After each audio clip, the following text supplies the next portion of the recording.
she appears in the center aisle, you tap and she announces.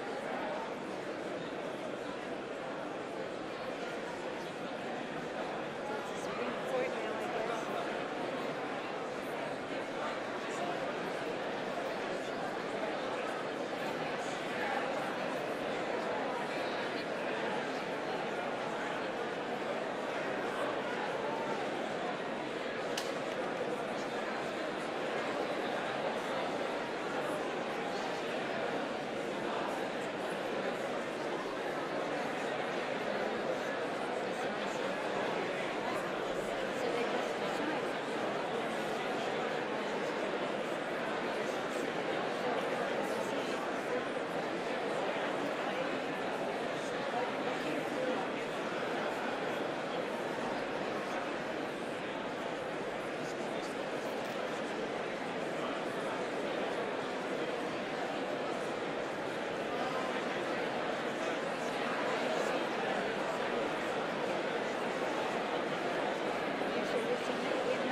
Okay. One tap. Madam Speaker, the President's Cabinet.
Thank you.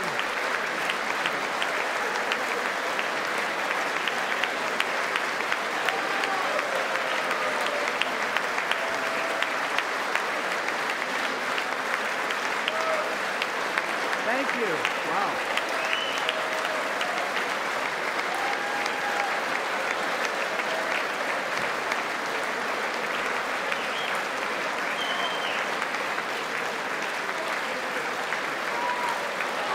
Thank you.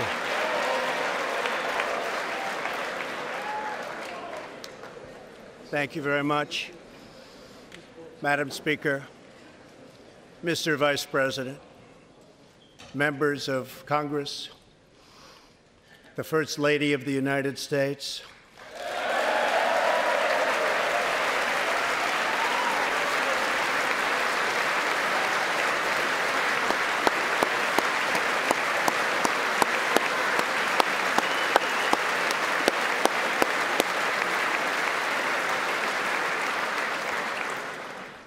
and my fellow Americans. We meet tonight at a moment of unlimited potential. As we begin a new Congress, I stand here ready to work with you to achieve historic breakthroughs for all Americans. Millions of our fellow citizens are watching us now gathered in this great chamber, hoping that we will govern not as two parties, but as one nation.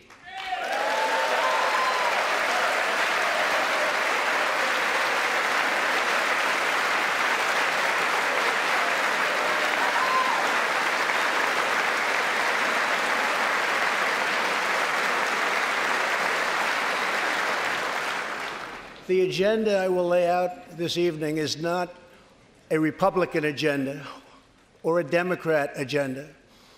It's the agenda of the American people. Many of us have campaigned on the same core promises: to defend American jobs and demand fair trade for American workers, to rebuild and revitalize our nation's infrastructure, to reduce the price of health care and prescription drugs, to create an immigration system that is safe, lawful, modern, and secure, and to pursue a foreign policy that puts America's interest first. There is a new opportunity in American politics if only we have the courage together to seize it.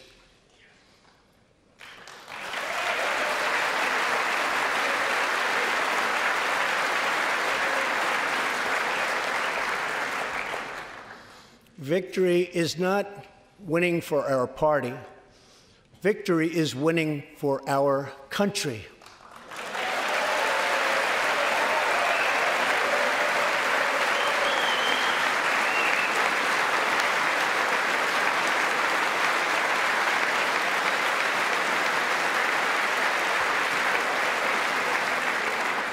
This year, America will recognize two important anniversaries that show us the majesty of America's mission and the power of American pride. In June, we mark 75 years since the start of what General Dwight D. Eisenhower called the Great Crusade, the Allied liberation of Europe in World War II.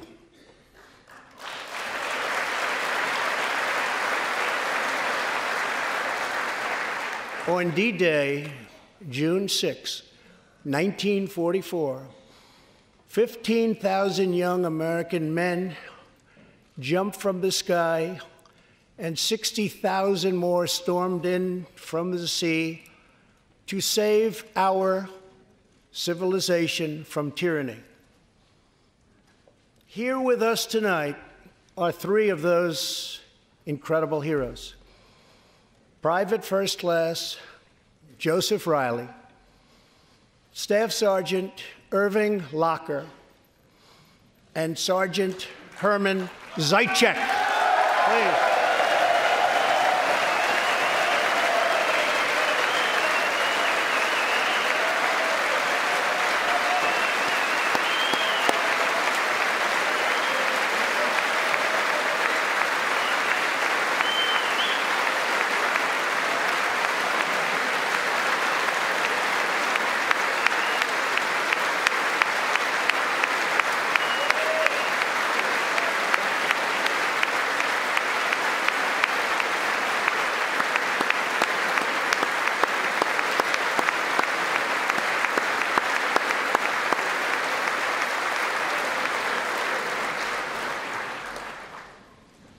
gentlemen, we salute you. In 2019, we also celebrate 50 years since brave young pilots flew 250,000 miles through space to plant the American flag on the face of the moon. Half a century later, we are joined by one of the Apollo 11 astronauts who planted that flag, Buzz Aldrin.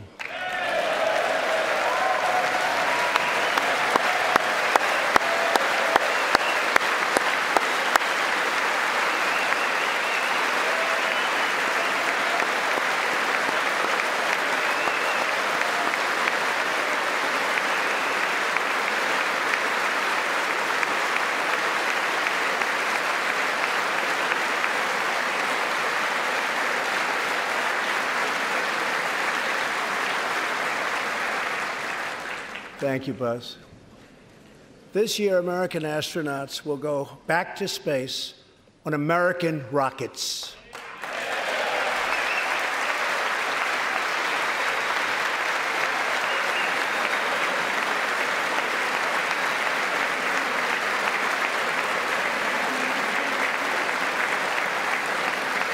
In the 20th century, America saved freedom, transformed science, redefined the middle class, and when you get down to it, there's nothing anywhere in the world that can compete with America.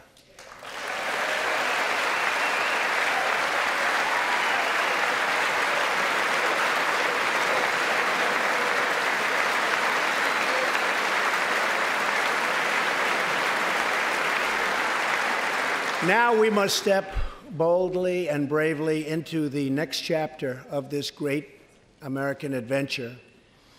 And we must create a new standard of living for the 21st century.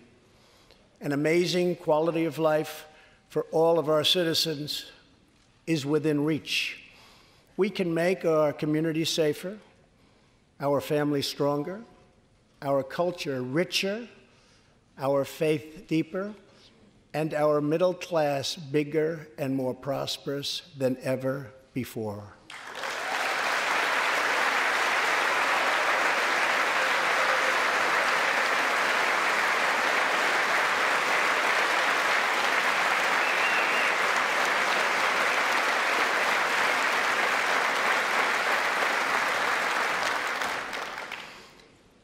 But we must reject the politics of revenge, resistance, and retribution, and embrace the boundless potential of cooperation, compromise, and the common good.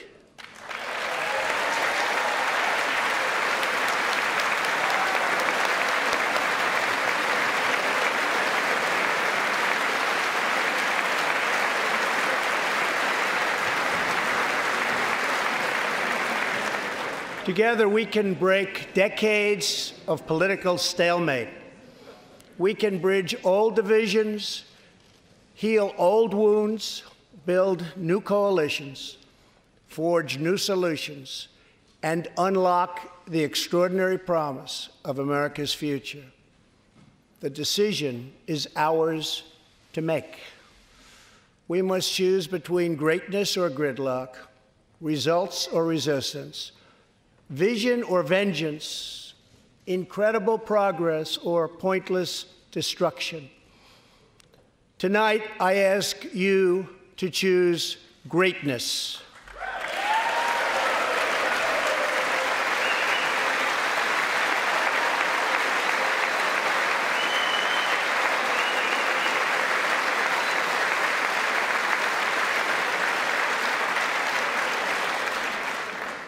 Over the last 2 years, my administration has moved with urgency and historic speed to confront problems neglected by leaders of both parties over many decades.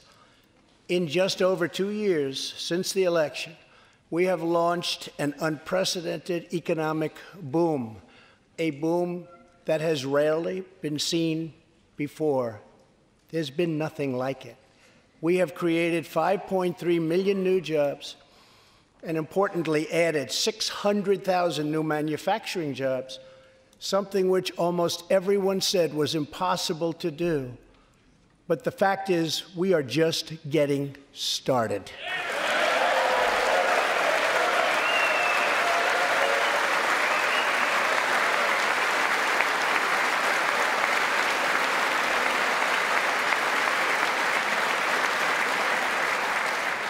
Wages are rising at the fastest pace in decades and growing for blue-collar workers who I promised to fight for. They're growing faster than anyone else thought possible. Nearly 5 million Americans have been lifted off food stamps.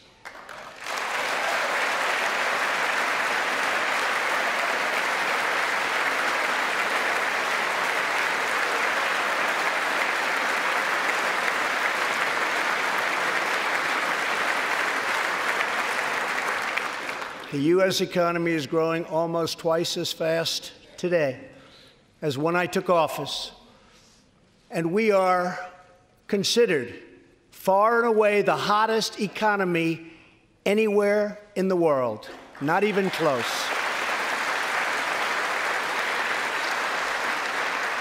Unemployment has reached the lowest rate in over half a century.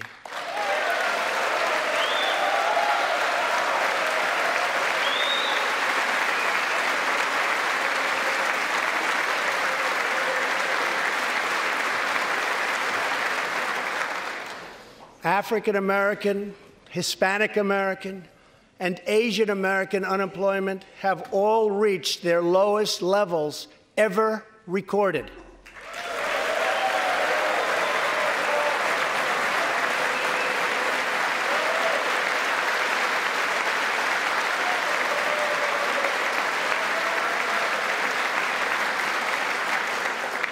Unemployment for Americans with disabilities has also reached an all-time low.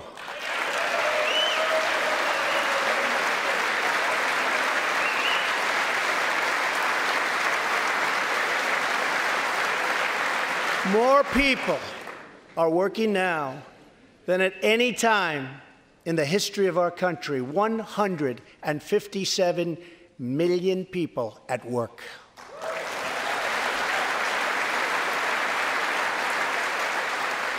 We passed a massive tax cut for working families and doubled the child tax credit.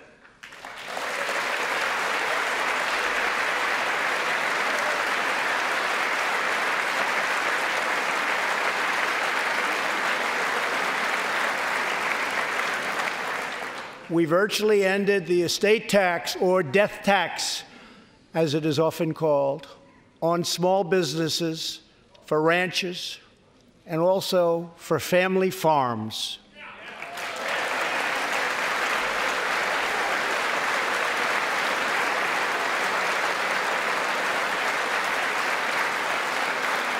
We eliminated the very unpopular Obamacare individual mandate penalty.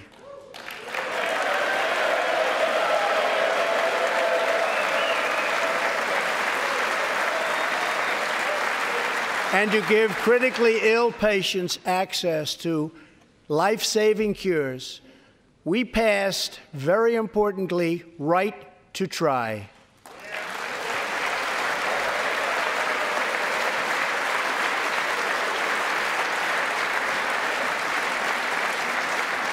My administration has cut more regulations in a short period of time than any other administration during its entire tenure.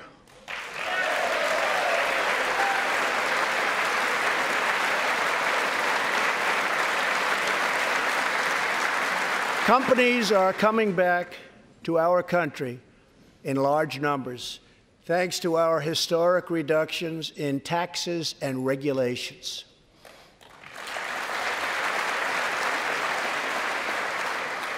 And we have unleashed a revolution in American energy.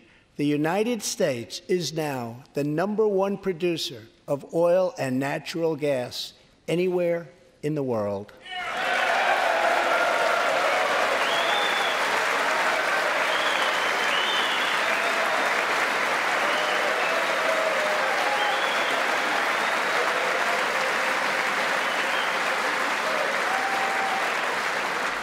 And now, for the first time in 65 years, we are a net exporter of energy.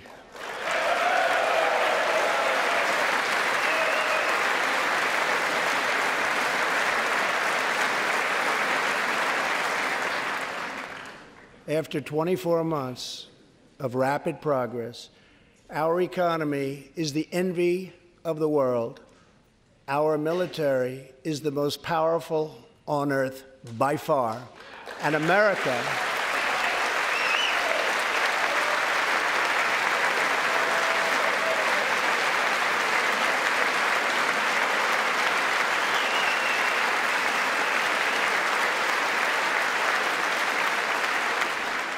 America is again winning each and every day.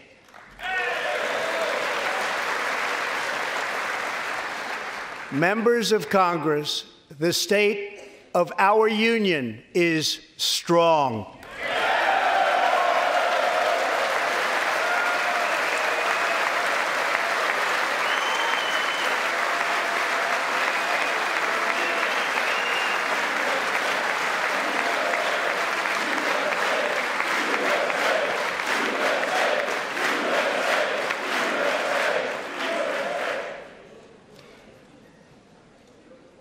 That sounds so good. Our country is vibrant, and our economy is thriving like never before. On Friday, it was announced that we added another 304,000 jobs last month alone, almost double the number expected.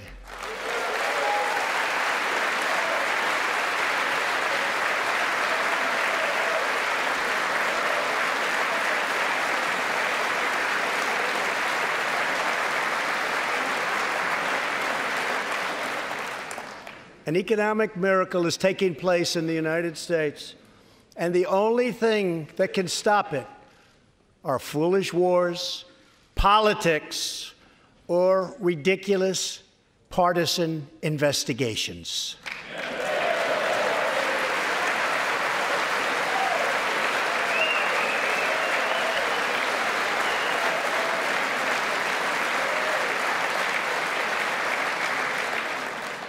If there is going to be peace and legislation, there cannot be war and investigation.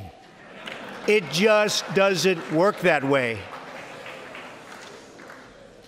We must be united at home to defeat our adversaries abroad. This new era of cooperation can start with finally confirming the more than 300 highly qualified nominees who are still stuck in the Senate, in some cases years and years waiting. Not right.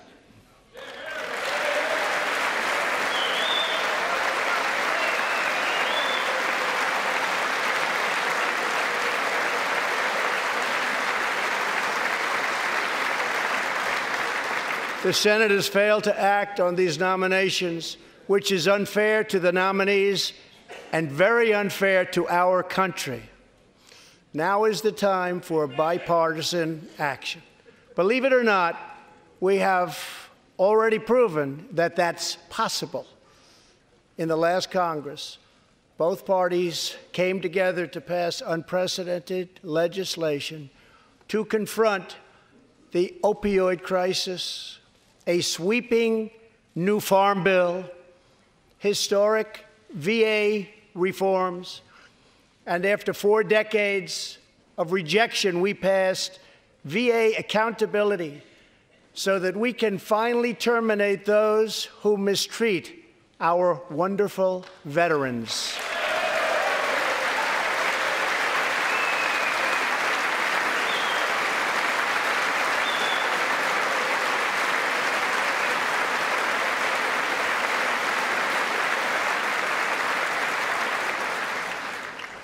And just weeks ago, both parties united for groundbreaking criminal justice reform. They said it couldn't be done.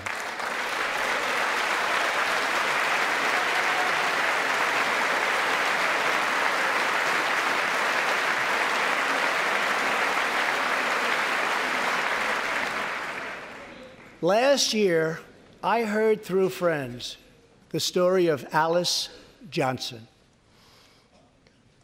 I was deeply moved. In 1997, Alice was sentenced to life in prison as a first-time nonviolent drug offender. Over the next 22 years, she became a prison minister, inspiring others to choose a better path. She had a big impact on that prison population and far beyond. Alice's story underscores the disparities and unfairness that can exist in criminal sentencing and the need to remedy this total injustice. She served almost that 22 years and had expected to be in prison for the remainder of her life. In June, I commuted Alice's sentence.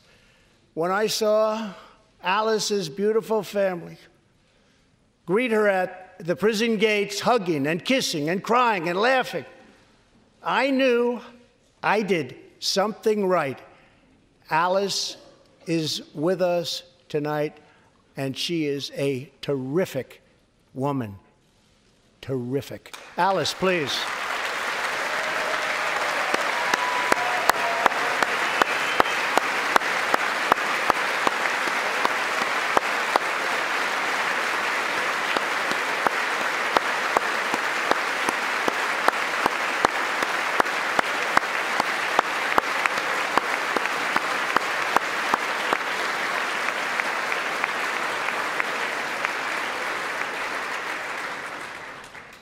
Alice, thank you for reminding us that we always have the power to shape our own destiny. Thank you very much, Alice. Thank you very much.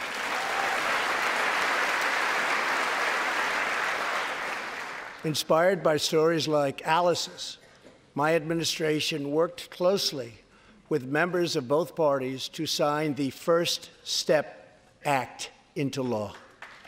Big deal. It's a big deal.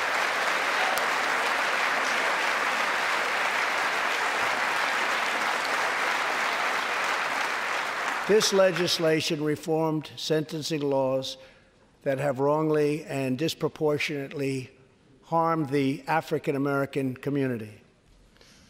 The First Step Act gives nonviolent offenders the chance to re-enter society as productive, law-abiding citizens. Now, states across the country are following our lead. America is a nation that believes in redemption. We are also joined tonight by Matthew Charles from Tennessee. In 1996, at the age of 30, Matthew was sentenced to 35 years for selling drugs and related offenses. Over the next 2 decades, he completed more than 30 Bible studies, became a law clerk, and mentored many of his fellow inmates. Now Matthew is the very first person to be released from prison under the First Step Act.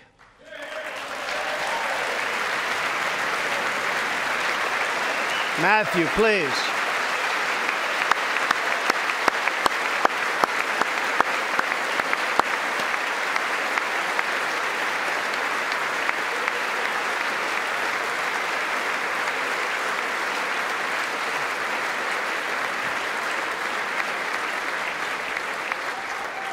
Thank you, Matthew. Welcome home.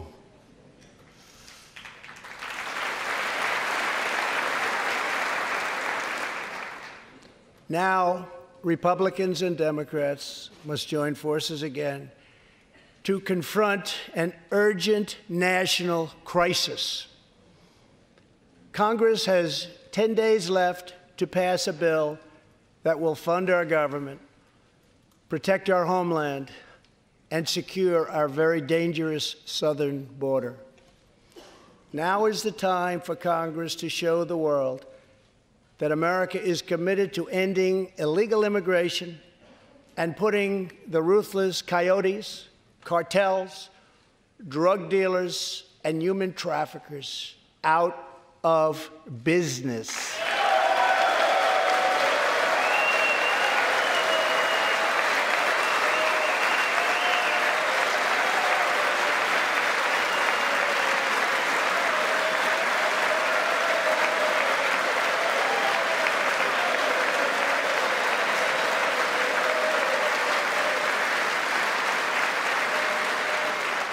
As we speak, large, organized caravans are on the march to the United States.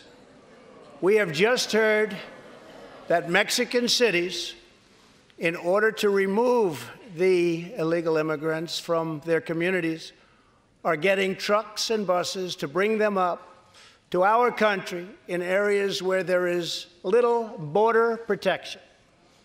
I have ordered another 3,750 troops to our southern border to prepare for this tremendous onslaught.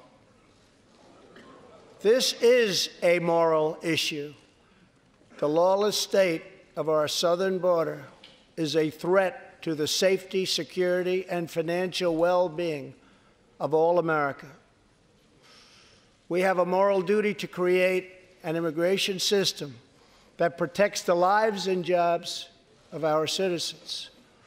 This includes our obligation to the millions of immigrants living here today who followed the rules and respected our laws. Legal immigrants enrich our nation and strengthen our society in countless ways.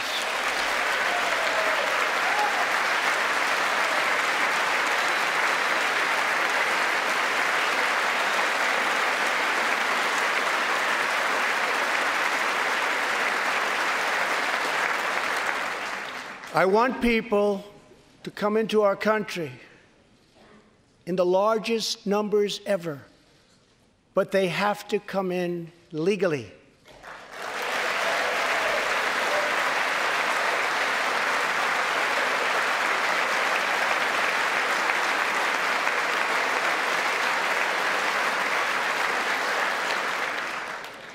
Tonight, I am asking you to defend our very dangerous southern border out of love and devotion to our fellow citizens and to our country.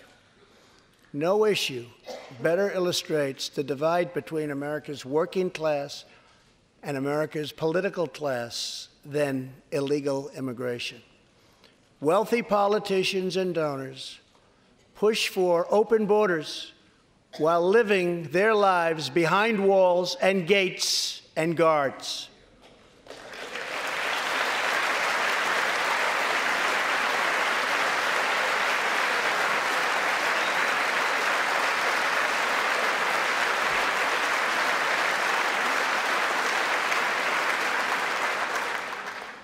Meanwhile, working-class Americans are left to pay the price for mass illegal immigration.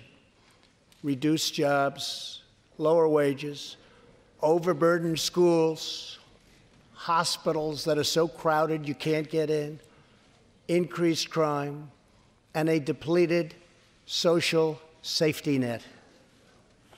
Tolerance for illegal immigration is not compassionate. It is actually very cruel.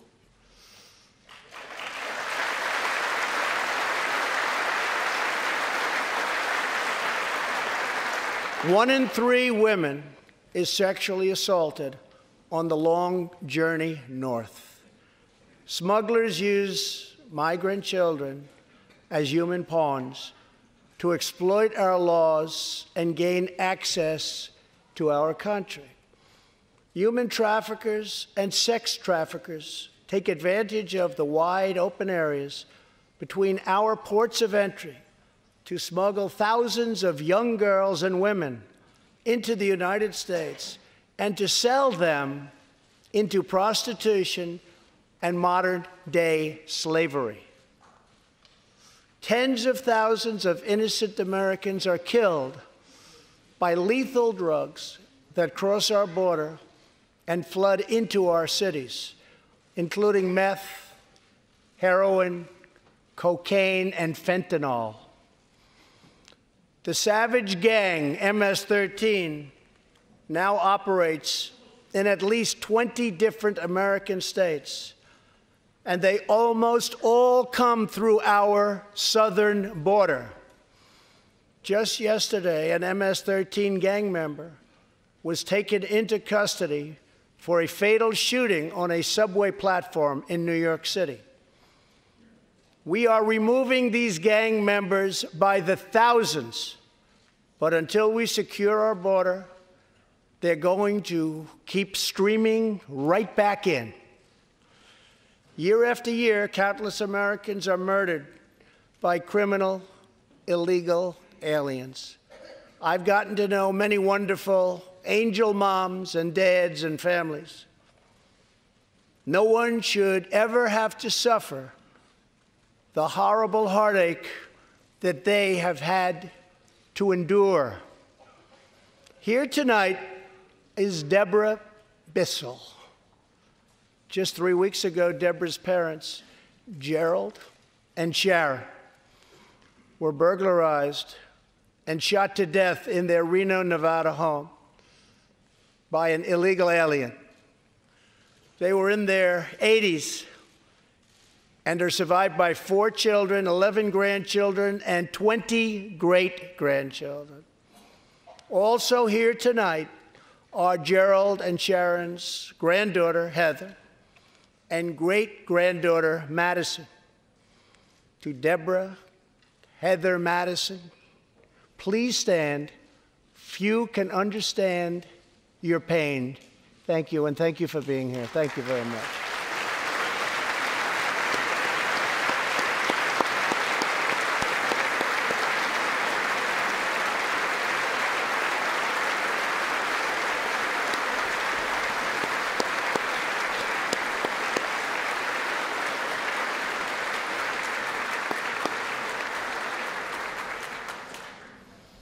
I will never forget, and I will fight for the memory of Gerald and Sharon, that it should never happen again.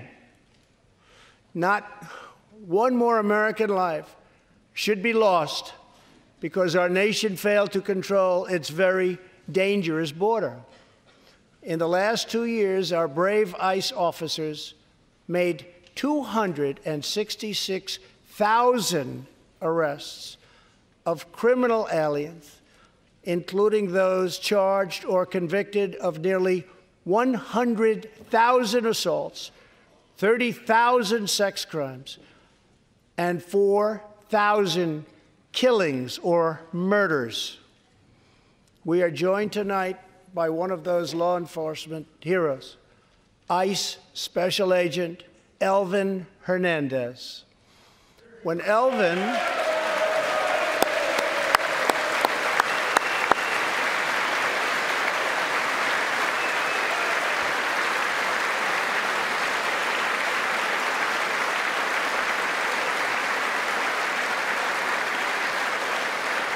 Thank you. When Elvin was a boy, he and his family legally immigrated to the United States from the Dominican Republic. At the age of 8, Elvin told his dad he wanted to become a special agent. Today, he leads investigations into the scourge of international sex trafficking. Elvin says that if I can make sure these young girls get their justice, I've really done my job. Thanks to his work and that of his incredible colleagues, more than 300 women and girls have been rescued from the horror of this terrible situation. And more than 1,500 sadistic traffickers have been put behind bars.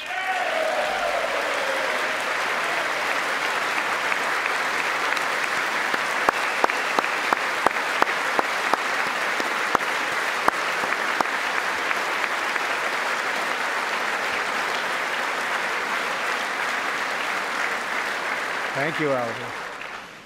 We will always support the brave men and women of law enforcement. And I pledge to you tonight that I will never abolish our heroes from ICE. Thank you.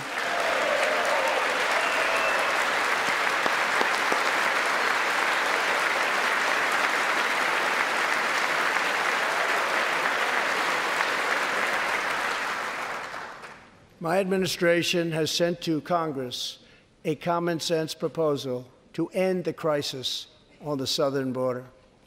It includes humanitarian assistance, more law enforcement, drug detection at our ports, closing loopholes that enable child smuggling, and plans for a new physical barrier or wall to secure the vast areas between our ports of entry. In the past, most of the people in this room voted for a wall, but the proper wall never got built. I will get it built.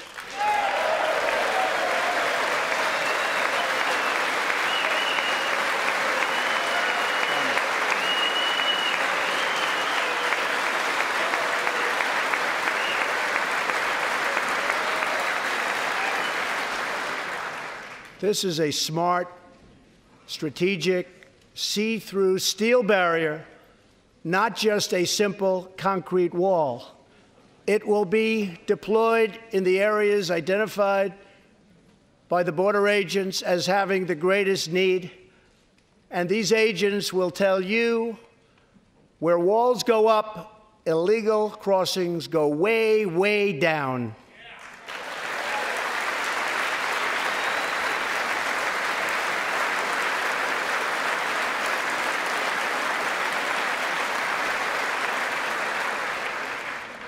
San Diego used to have the most illegal border crossings in our country. In response, a strong security wall was put in place. This powerful barrier almost completely ended illegal crossings. The border city of El Paso, Texas, used to have extremely high rates of violent crime, one of the highest in the entire country, and considered one of our nation's most dangerous cities.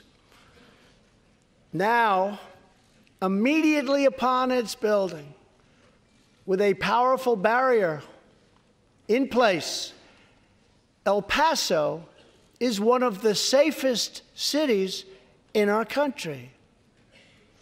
Simply put, walls work and walls save lives.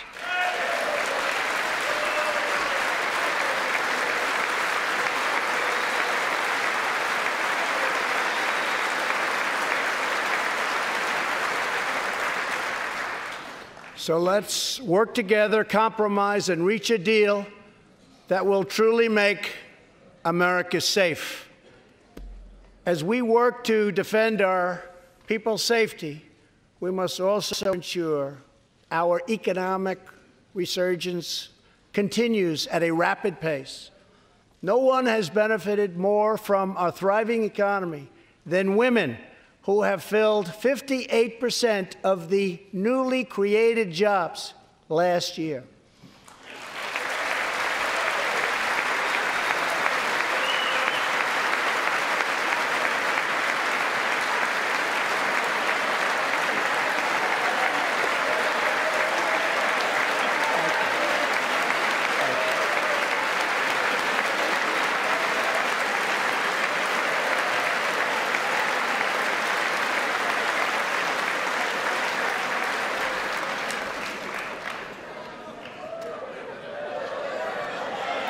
You weren't supposed to do that. Thank you very much. Thank you very much. All Americans can be proud that we have more women in the workforce than ever before.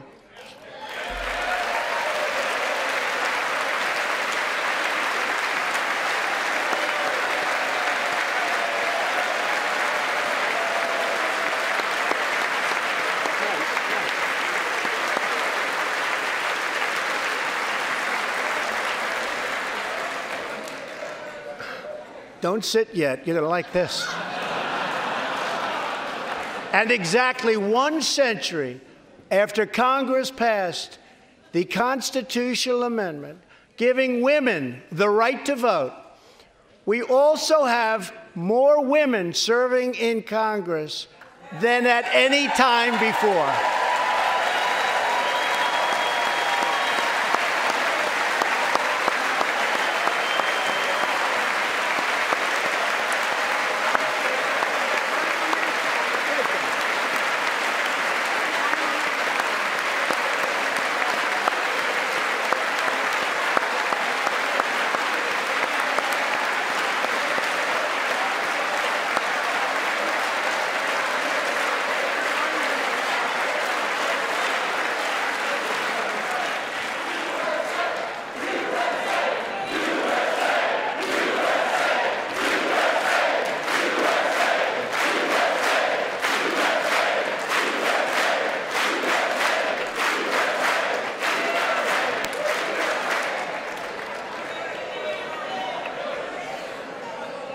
That's great. Really great. And congratulations. That's great. As part of our commitment to improving opportunity for women everywhere, this Thursday, we are launching the first ever government-wide initiative focused on economic empowerment for women in developing countries. To build on, thank you.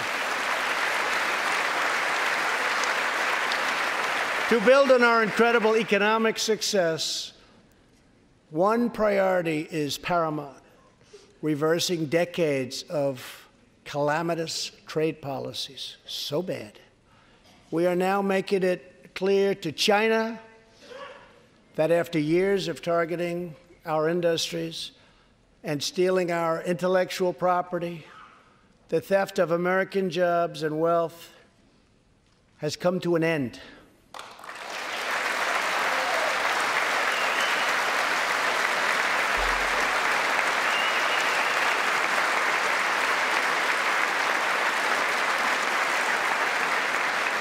Therefore, we recently imposed tariffs on $250 billion of Chinese goods, and now our Treasury is receiving billions and billions of dollars. But I don't blame China for taking advantage of us. I blame our leaders and representatives for allowing this travesty to happen. I have great respect for President Xi, and we are now working on a new trade deal with China.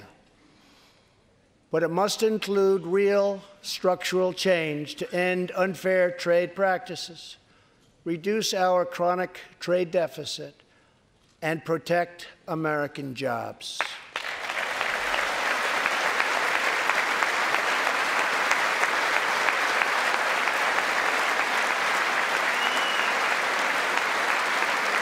Thank you. Another historic trade blunder was the catastrophe known as NAFTA. I have met the men and women of Michigan, Ohio, Pennsylvania, Indiana, New Hampshire, and many other states whose dreams were shattered by the signing of NAFTA. For years, politicians promised them they would renegotiate for a better deal. But no one ever tried until now. Our new U.S.-Mexico-Canada agreement, the USMCA, will replace NAFTA and deliver for American workers like they haven't had delivered to for a long time. I hope you can pass the USMCA into law so that we can bring back our manufacturing jobs in even greater numbers, expand American agriculture, protect intellectual property, and ensure that more cars are proudly stamped with our 4 beautiful words, made in the USA.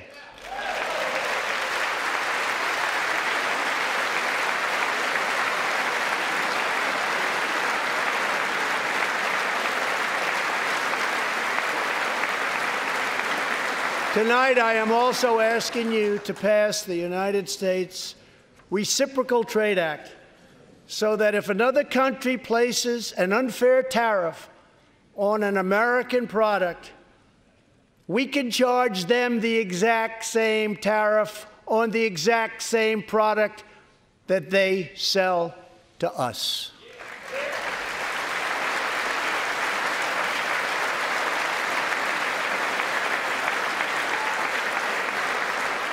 Both parties should be able to unite for a great rebuilding of America's crumbling infrastructure.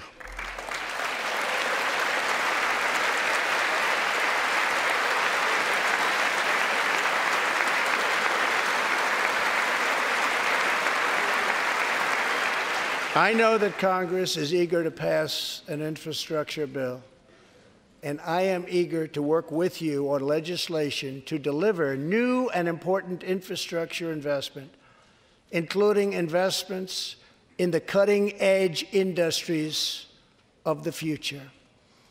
This is not an option. This is a necessity. The next major priority for me and for all of us should be to lower the cost of health care and prescription drugs and to protect patients with pre-existing conditions.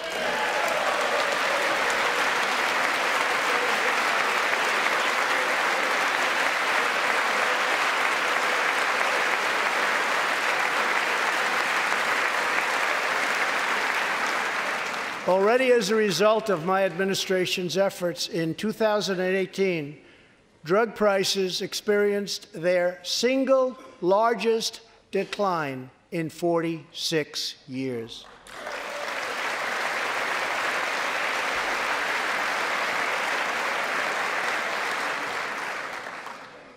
But we must do more. It's unacceptable that Americans pay vastly more than people in other countries for the exact same drugs, often made in the exact same place. This is wrong, this is unfair, and together we will stop it, and we'll stop it fast.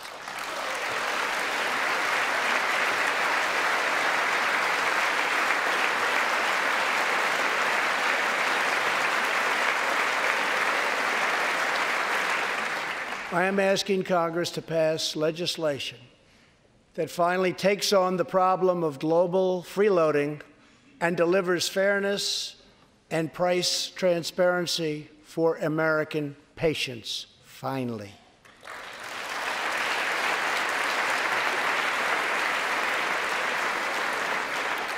We should also require drug companies, insurance companies, and hospitals to disclose real prices to foster competition and bring costs way down.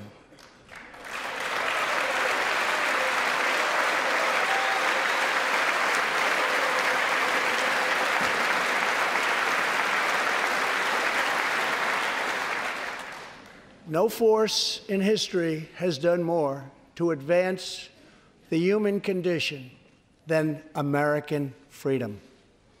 In recent years,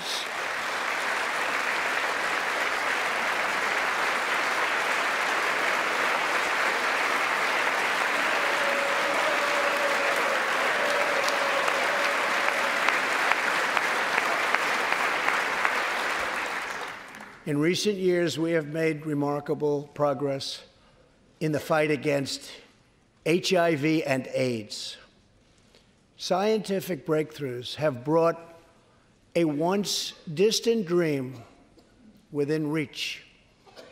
My budget will ask Democrats and Republicans to make the needed commitment to eliminate the HIV epidemic in the United States within 10 years. We have made incredible strides, incredible.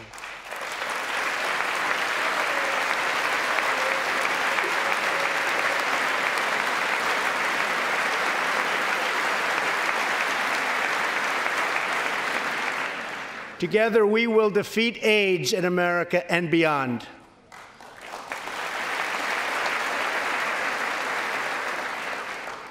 Tonight, I am also asking you to join me in another fight that all Americans can get behind, the fight against childhood cancer.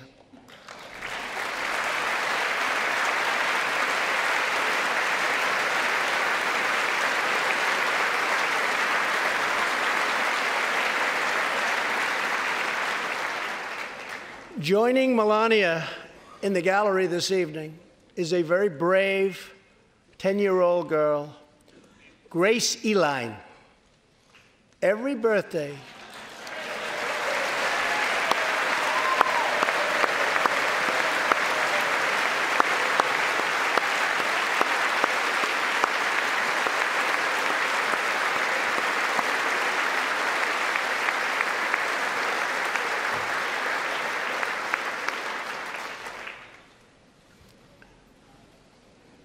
hi, Grace. Every birthday since she was 4, Grace asked her friends to donate to St. Jude's Children's Hospital. She did not know that one day she might be a patient herself. That's what happened. Last year, Grace was diagnosed with brain cancer. Immediately, she began radiation treatment. At the same time, she rallied her community and raised more than $40,000 for the fight against cancer.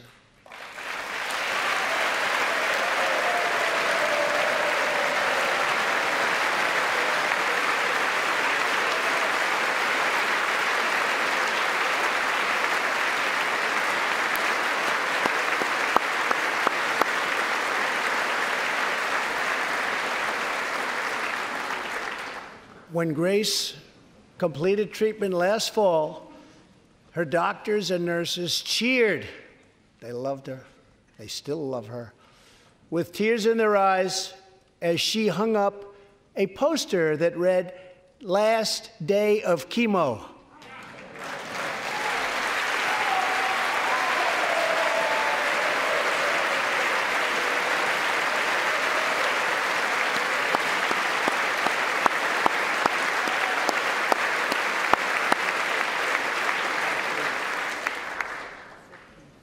Thank you very much, Grace. You are a great inspiration to everyone in this room. Thank you very much. Many childhood cancers have not seen new therapies in decades. My budget will ask Congress for $500 million over the next 10 years to fund this critical life-saving research. To help support working parents, the time has come to pass school choice for Americans' children.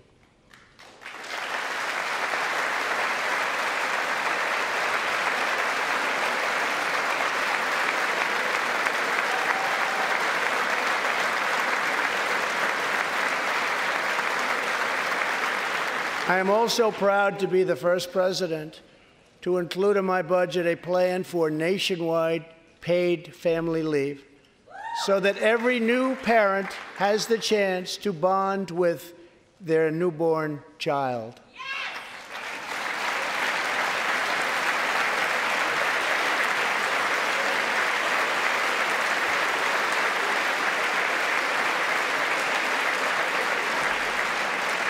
There could be no greater contrast to the beautiful image of a mother holding her infant child than the chilling displays our nation saw in recent days.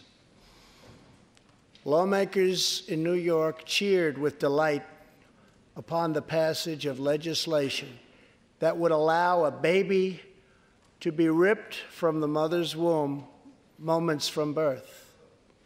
These are living, feeling, beautiful babies who will never get the chance to share their love and their dreams with the world.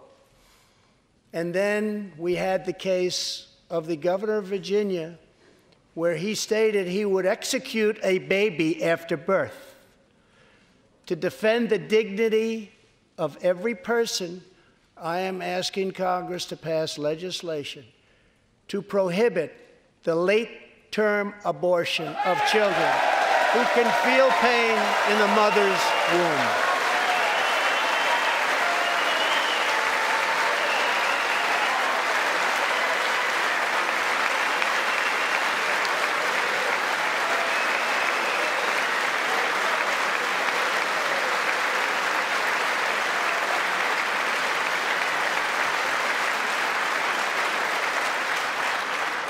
Let us work together to build a culture that cherishes innocent life.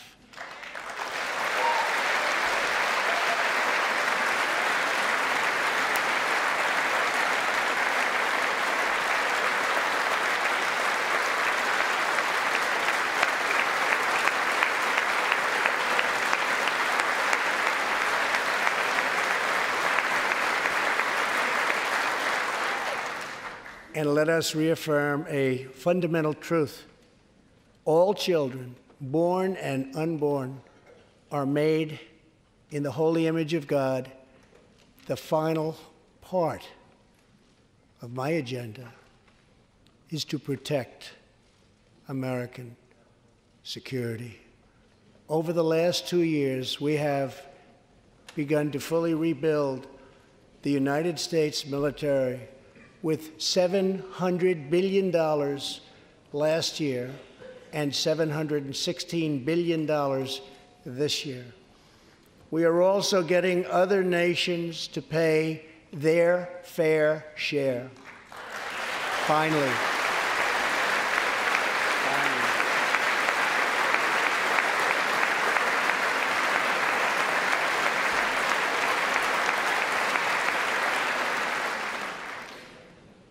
For years, the United States was being treated very unfairly by friends of ours, members of NATO. But now we have secured, over the last couple of years, more than $100 billion of increase in defense spending from our NATO allies. They said it couldn't be done.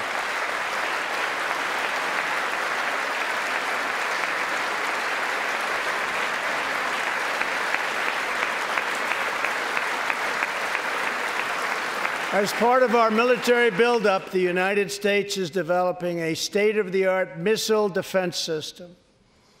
Under my administration, we will never apologize for advancing America's interests.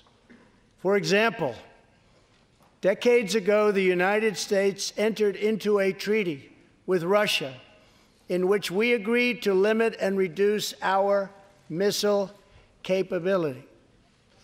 While we followed the agreement and the rules to the letter, Russia repeatedly violated its terms. It's been going on for many years. That is why I announced that the United States is officially withdrawing from the Intermediate Range Nuclear Forces Treaty, or INF Treaty. Perhaps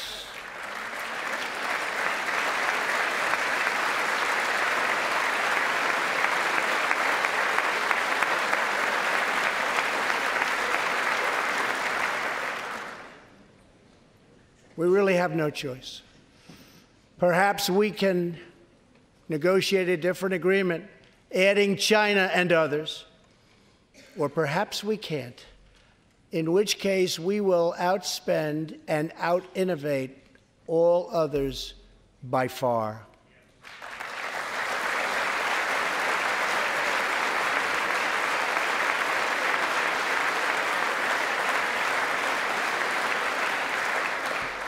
As part of a bold new diplomacy, we continue our historic push for peace on the Korean Peninsula. Our hostages have come home. Nuclear testing has stopped, and there has not been a missile launch in more than 15 months. If I had not been elected President of the United States, we would right now, in my opinion, be in a major war with North Korea.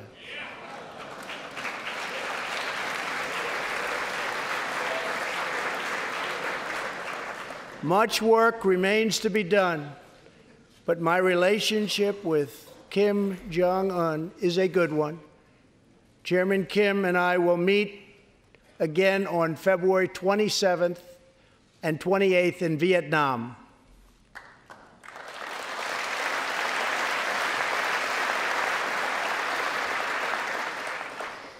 2 weeks ago, the United States officially recognized the legitimate government of Venezuela and its new president, Juan Guaido.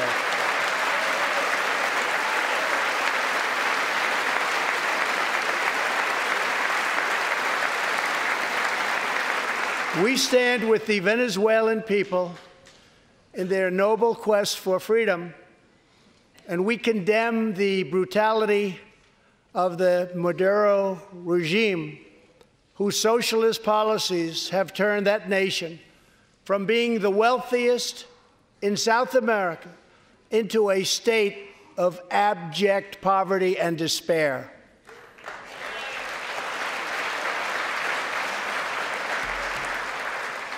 Here in the United States, we are alarmed by the new calls to adopt socialism in our country. America was founded on liberty and independence, and not government coercion, domination, and control. We are born free, and we will stay free.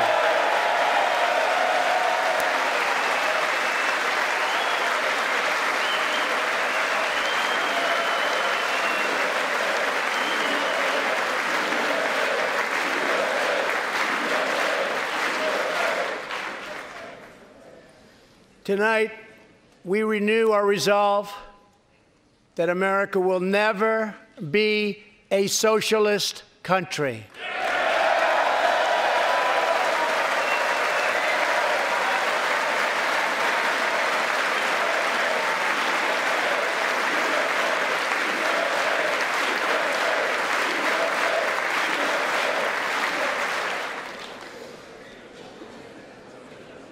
One of the most complex set of challenges we face, and have for many years, is in the Middle East. Our approach is based on principled realism, not discredited theories that have failed for decades to yield progress. For this reason, my administration recognized the true capital of Israel and proudly opened the American Embassy in Jerusalem.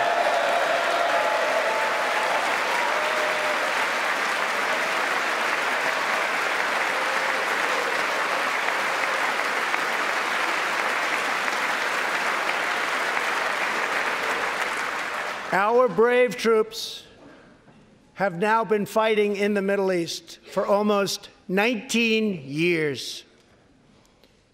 In Afghanistan and Iraq, nearly 7,000 American heroes have given their lives.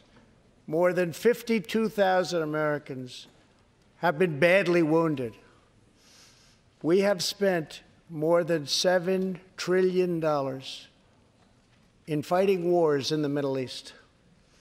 As a candidate for president, I loudly pledged a new approach.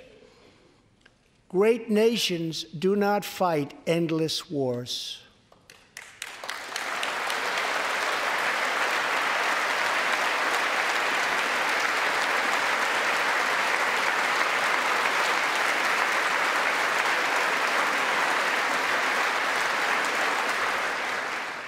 When I took office, ISIS controlled more than 20,000 square miles in Iraq and Syria just 2 years ago. Today, we have liberated virtually all of the territory from the grip of these bloodthirsty monsters.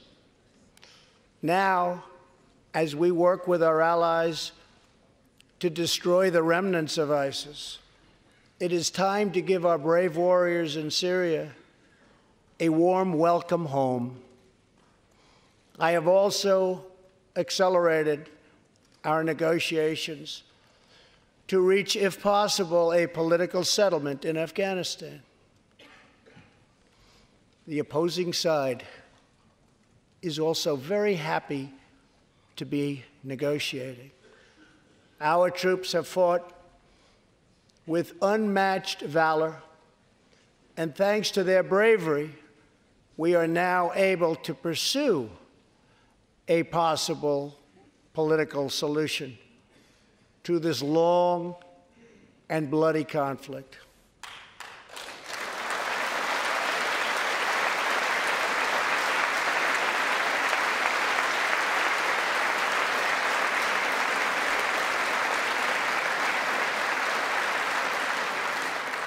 In Afghanistan, my administration is holding constructive talks with a number of Afghan groups, including the Taliban.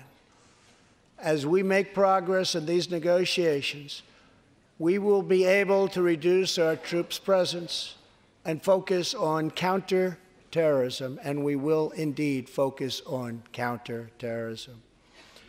We do not know whether we'll achieve an agreement, but we do know that after 2 decades of war, the hour has come to at least try for peace, and the other side would like to do the same thing. It's time.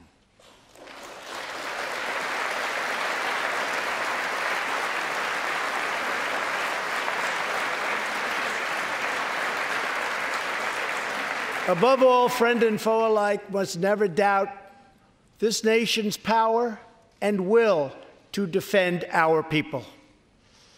18 years ago, violent terrorists attacked the USS Cole, and last month, American forces killed one of the leaders of that attack.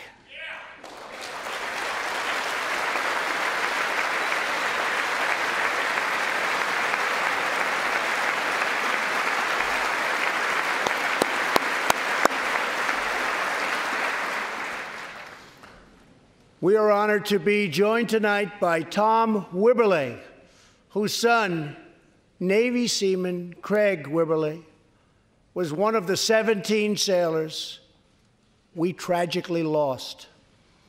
Tom, we vow to always remember the heroes of the USS Cole. Thank you, Tom.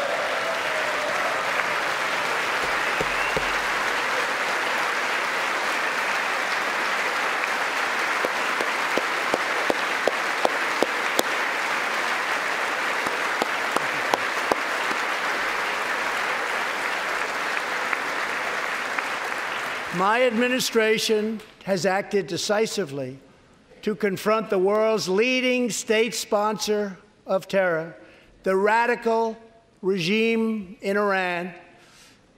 It is a radical regime. They do bad, bad things. To ensure this corrupt dictatorship never acquires nuclear weapons, I withdrew the United States from the disastrous Iran nuclear deal.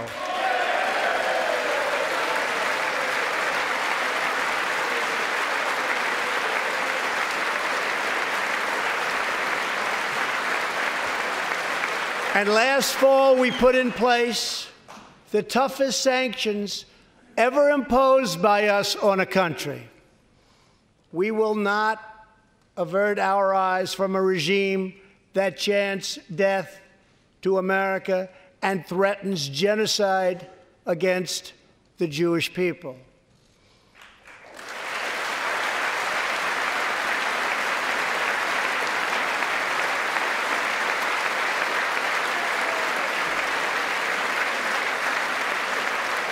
We must never ignore the vile poison of anti-Semitism or those who spread its venomous creed. With one voice, we must confront this hatred anywhere and everywhere it occurs. Just months ago, 11 Jewish Americans were viciously murdered in an anti-Semitic attack on the Tree of Life Synagogue in Pittsburgh. SWAT officer Timothy Matson raced into the gunfire and was shot 7 times chasing down the killer, and he was very successful. Timothy has just had his 12th surgery, and he's going in for many more. but he made the trip to be here with us tonight. Officer Mattson, please.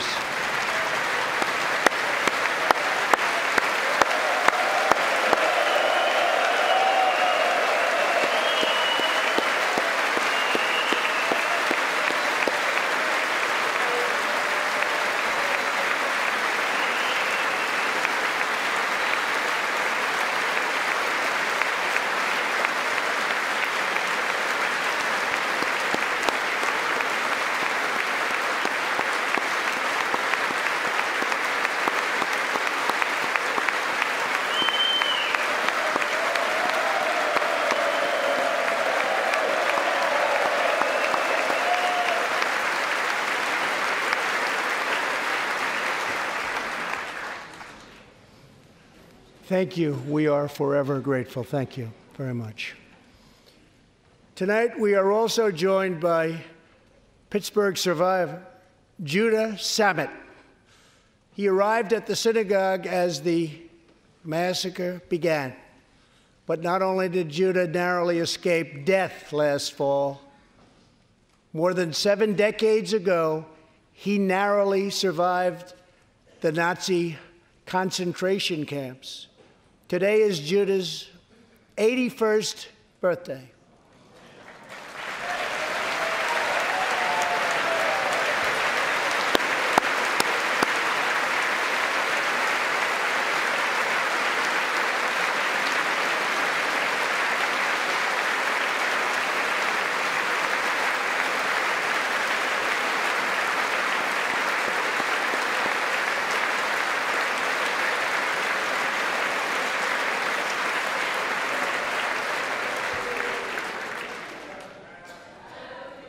Great.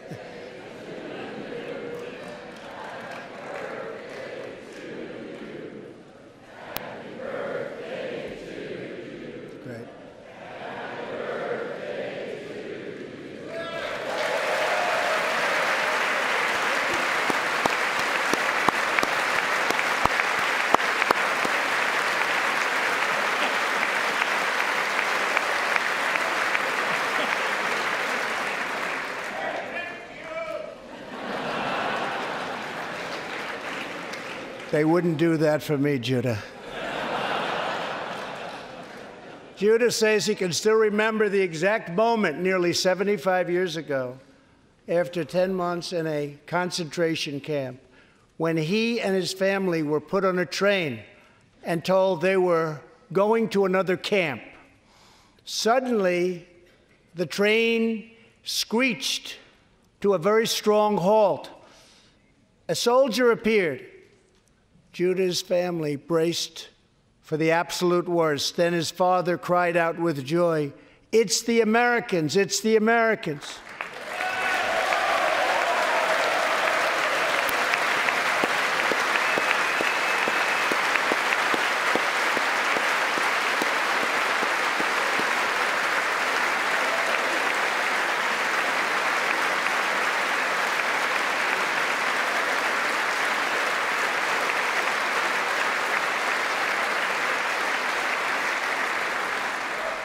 Thank you. A second Holocaust survivor who is here tonight, Joshua Kaufman, was a prisoner at Dachau. He remembers watching through a hole in the wall of a cattle car as American soldiers rolled in with tanks. To me, Joshua recalls, the American soldiers were proof that God exists. And they came down from the sky. They came down from heaven. I began this evening by honoring 3 soldiers who fought on D-Day in the Second World War. One of them was Herman Zaitchik. But there is more to Herman's story. A year after he stormed the beaches of Normandy, Herman was one of the American soldiers who helped liberate Dachau.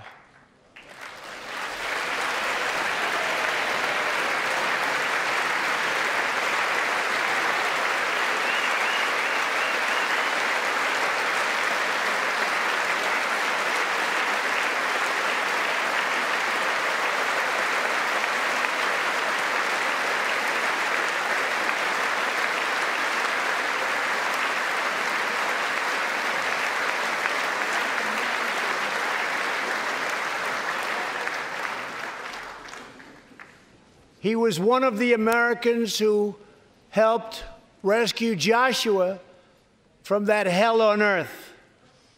Almost 75 years later, Herman and Joshua are both together in the gallery tonight, seated side by side, here in the home of American freedom. Herman and Joshua, your presence this evening is very much appreciated. Thank you very much.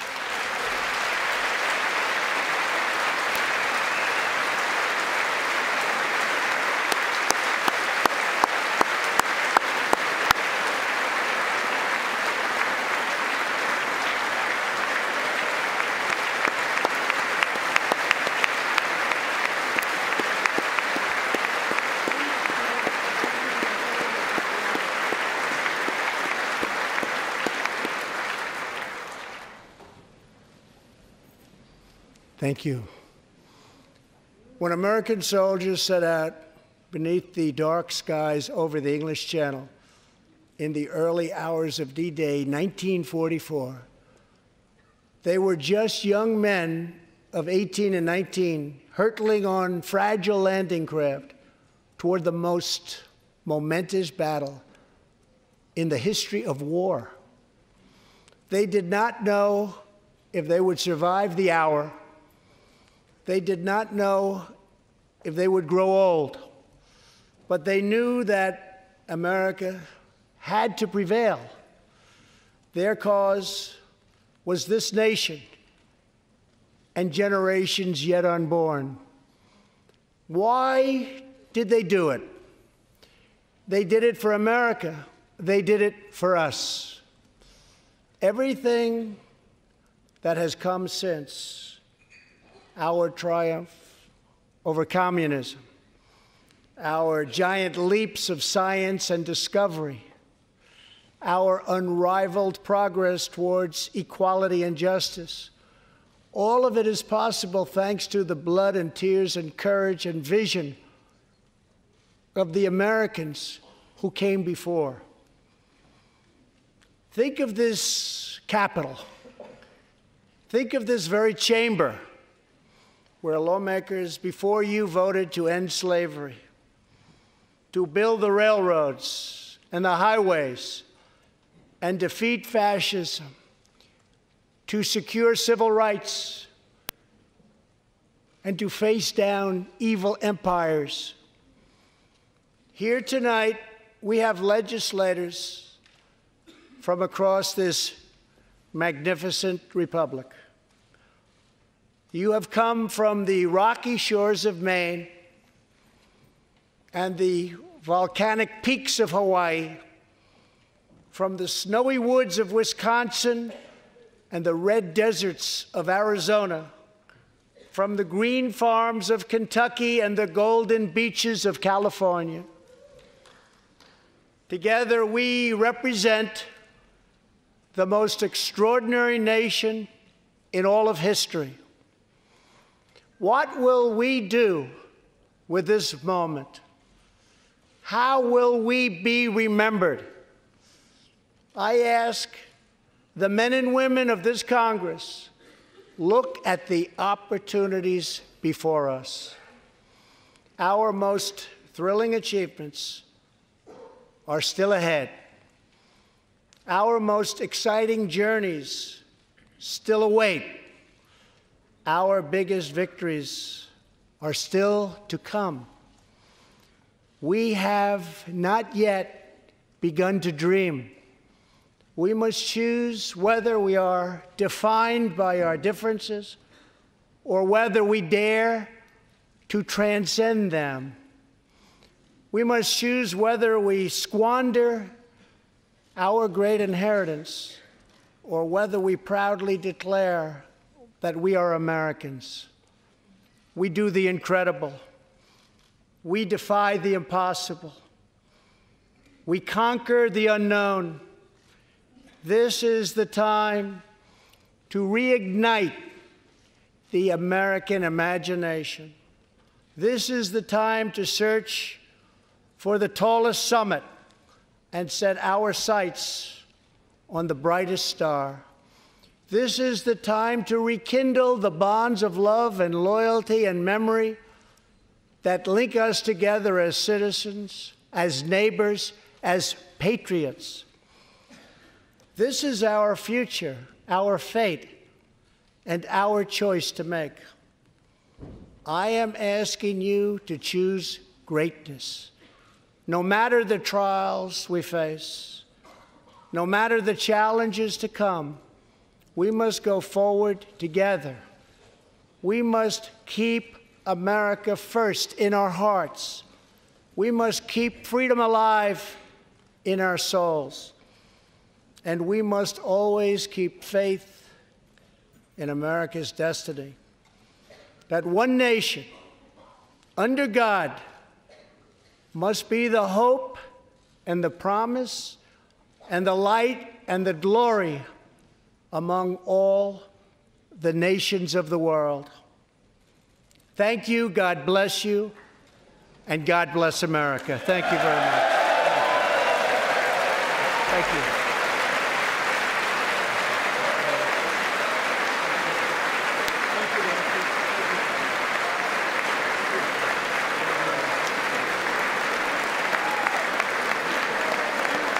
Thank you, everybody. Thank you. Thank you.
Yes, until she dissolves, she joins sessions. Yeah. I think they did. Check on you, so we'll check on you what? Yeah, could you? I saw one of our members about it.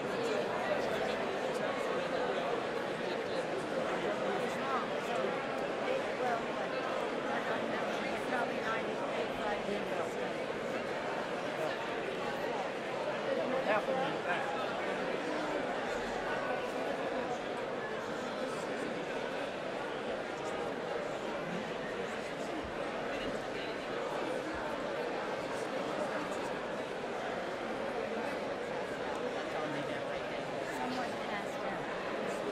Find information on the side, please.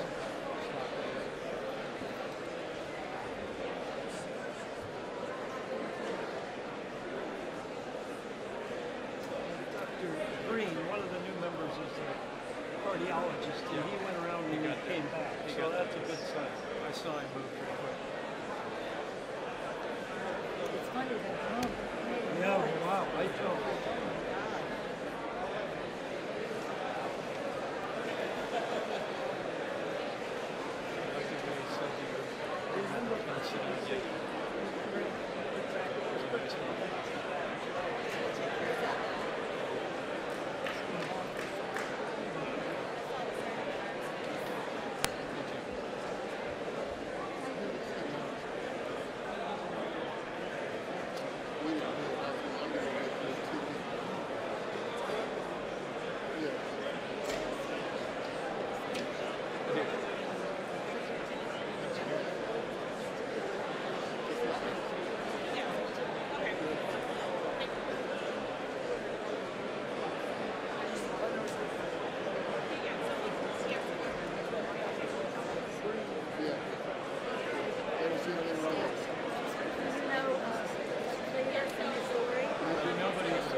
Mr. Speaker, my brother Greg, you've met.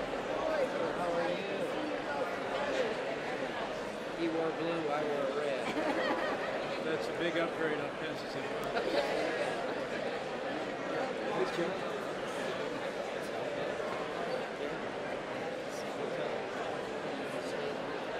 They do. We're in Kansas. Good to see you, brother. We're going to move quickly once he's out. He's almost out. He's in the last 10 yards of the box. Red zone. It's pretty close to the end. There wasn't that much. I think he's out the door. Although I don't know that time. Is that it?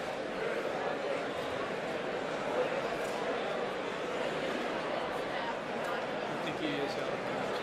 This is staff member who's beat. We'll find out who was it. If not, Okay.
Good evening, my fellow Americans, and happy Lunar New Year.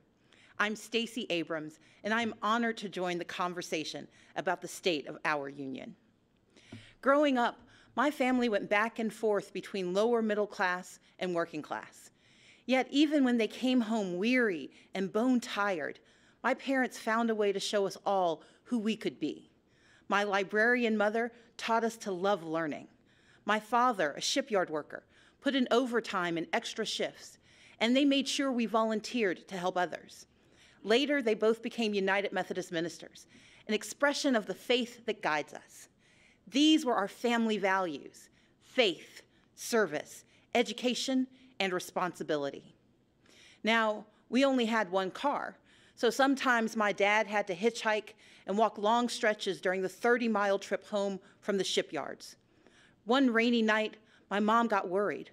We piled in the car and went out looking for him, and we eventually found my dad making his way along the road, soaked and shivering in his shirt sleeves. When he got in the car, my mom asked if he'd left his coat at work. He explained that he'd given it to a homeless man he'd met on the highway. When we asked why he'd given away his only jacket, my dad turned to us and said, "I knew when I left that man he'd still be alone, but I could give him my coat because I knew you were coming for me." Our power and strength as Americans lives in our hard work and our belief in more. My family understood firsthand that while success is not guaranteed, we live in a nation where opportunity is possible. But we do not succeed alone. In these United States, when times are tough, we can persevere because our friends and neighbors will come for us. Our first responders will come for us. It is this mantra, this uncommon grace of community, that has driven me to become an attorney, a small business owner, a writer, and most recently, the Democratic nominee for governor of Georgia. My reason for running was simple. I love our country and its promise of opportunity for all. And I stand here tonight because I hold fast to my father's credo. Together, we are coming for America, for a better America. Just a few weeks ago, I joined volunteers to distribute meals to furloughed federal workers. They waited in line for a box of food and a sliver of hope since they hadn't received paychecks in weeks. Making livelihoods of our federal workers a pawn for political games is a disgrace. The shutdown was a stunt, engineered by the President of the United States, one that defied every tenet of fairness and abandoned not just our people, but our values. For 7 years, I led the Democratic Party in the Georgia House of Representatives. I didn't always agree with the Republican speaker or governor, but I understood that our constituents didn't care about our political parties, they cared about their lives. So when we had to negotiate criminal justice reform or transportation or foster care improvements, the leaders of our state didn't shut down. We came together and we kept our word. It should be no different in our nation's capital. We may come from different sides of the political aisle, but our joint commitment to the ideals of this nation cannot be negotiable. Our most urgent work is to realize Americans' dreams of today and tomorrow, to carve a path to independence and prosperity that can last a lifetime. Children deserve an excellent education from cradle to career. We owe them safe schools and the highest standards, regardless of zip code. Yet this White House responds timidly, while first graders practice active shooter drills, and the price of higher education grows ever steeper. From now on, our leaders must be willing to tackle gun safety measures and face the crippling effect of educational loans, to support educators and invest what is necessary to unleash the power of America's greatest minds. In Georgia and around the country, people are striving for a middle class where a salary truly equals economic security. But instead, families' hopes are being crushed by Republican leadership that ignores real life or just doesn't understand it. Under the current administration, far too many hard-working Americans are falling behind, living paycheck to paycheck, most without labor unions to protect them from even worse harm. The Republican tax bill rigged the system against working people. Rather than bringing back jobs, plants are closing, layoffs are looming, and wages struggle to keep pace with the actual cost of living. We owe more to the millions of everyday folks who keep our economy running, like truck drivers forced to buy their own rigs, farmers caught in a trade war, small business owners in search of capital, and domestic workers serving without labor protections.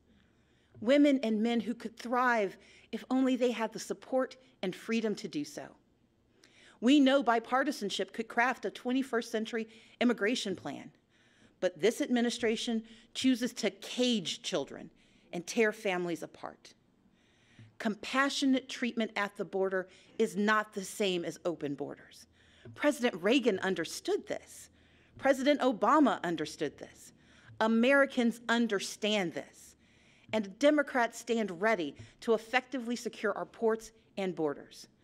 But we must all embrace that from agriculture to healthcare to entrepreneurship, America is made stronger by the presence of immigrants, not walls.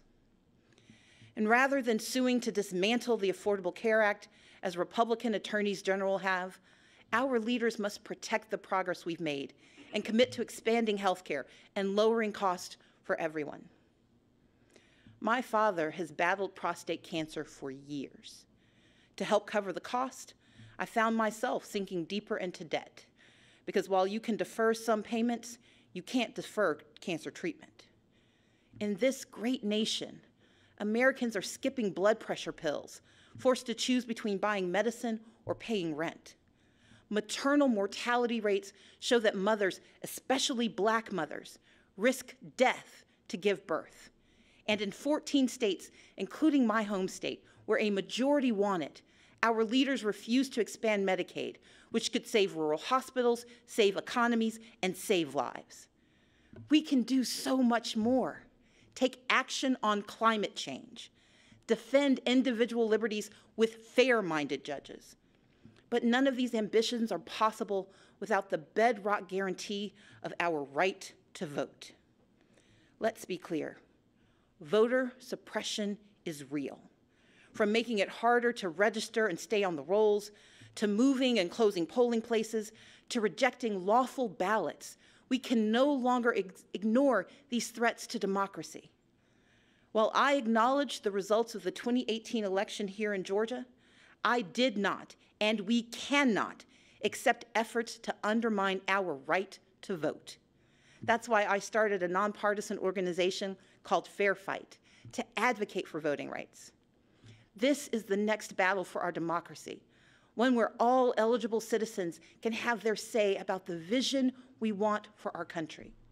We must reject the cynicism that says allowing every eligible vote to be cast and counted is a power grab. Americans understand that these are the values our brave men and women in uniform and our veterans risk their lives to defend.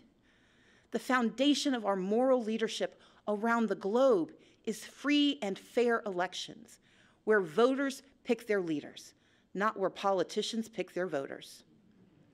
In this time of division and crisis, we must come together and stand for and with one another.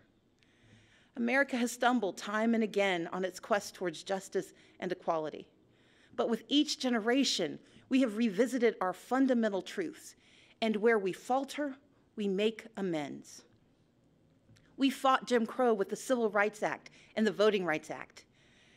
Yet we continue to confront racism from our past and in our present, which is why we must hold everyone from the highest offices to our own families accountable for racist words and deeds, and call racism what it is, wrong. America achieved a measure of reproductive justice in Roe v. Wade, but we must never forget it is immoral to allow politicians to harm women and families to advance a political agenda. We affirmed marriage equality, and yet the LGBTQ community remains under attack. So, even as I am very disappointed by the president's approach to our problems, I still don't want him to fail. But we need him to tell the truth. and to respect his duties and respect the extraordinary diversity that defines America. Our progress has always been found in the refuge, in the basic instinct of the American experiment, to do right by our people. And with a renewed commitment to social and economic justice, we will create a stronger America together. Because America wins by fighting for our shared values against all enemies, foreign and domestic. That is who we are. And when we do so, never wavering, the state of our union will always be strong. Thank you, and may God bless the United States of America.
Incredible progress or pointless destruction. Tonight, I ask you to choose greatness. And while he touted some of his past bipartisan accomplishments, An unprecedented economic boom, a net